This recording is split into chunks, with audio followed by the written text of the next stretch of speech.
அந்த ஊரில் கவிதா, சவிதா என 2 தோழிகள் இருந்தார்கள். இவர்கள் இருவருமே சமையலில் செம கில்லாடிகள். ஆனால் இவர்களுக்குள் ஒரு சின்ன போட்டி.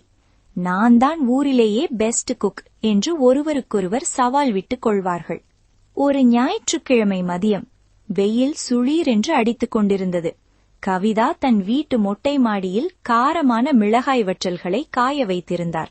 இந்த மிளகாயை அரைச்சு நான் வைக்கிற குழம்பு வாசனை அடித்த தெரு வரைக்கும் போகணும் என்று கவிதா பெருமையாக சொல்லிக் கொண்டார். அதே சமயம் பக்கத்து வீட்டு மாடியில் சவிதா தன் வீட்டு தோட்டத்தில் பறித்த மாங்காய்களை நறுக்கிக் கொண்டிருந்தார்.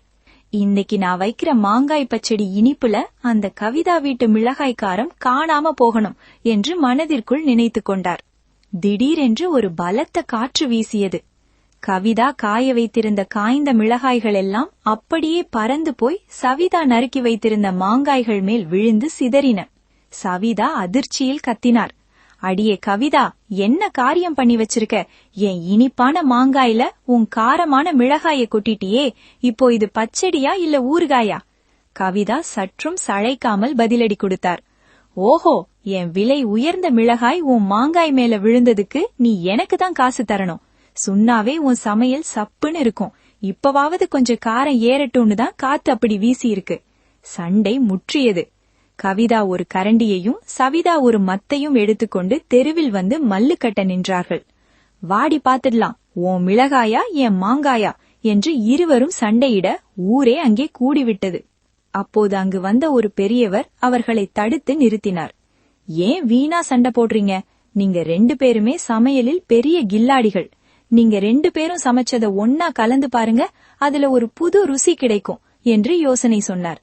முதலில் இருவரும் தயங்கினாலும் பிறகு அந்த மிளகாயும் மாங்காயும் கலந்த கலவையை வைத்து ஒரு ஸ்பெஷல் தொக்கு செய்தார்கள். அதன் வாசனை ஊரையே தூக்கியது. காரமும் புளிப்பும் இனிப்பும் கலந்து அந்த சுவை அமிர்தமாக இருந்தது. சண்டையை மறந்து இருவரும் அந்த தொக்கை ருசி பார்த்தார்கள். சவிதா, உன் மாங்காய் இல்லாம என் மிளகாய் இவ்வளவு ருசிச்சிருக்காது என்றார் கவிதா நெகிழ்ச்சியுடன். உண்மைதான் கவிதா, உன் மிளகாய் காரம்தான் என் மாங்காய்க்கே ஒரு கெத்தை கொடுத்திருக்கு என்று சவிதாவும் சிரித்தார்.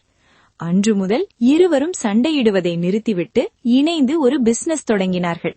இன்று அந்த ஊரிலேயே அவர்கள்தான் மிகப்பெரிய பிசினஸ் பார்ட்னர்கள். நீதி: தனித்தனியாக நின்று சண்டையிடுவதை விட இணைந்து செயல்பட்டால் நம்முடைய பலவீனங்கள் கூட பலமாக மாறும்.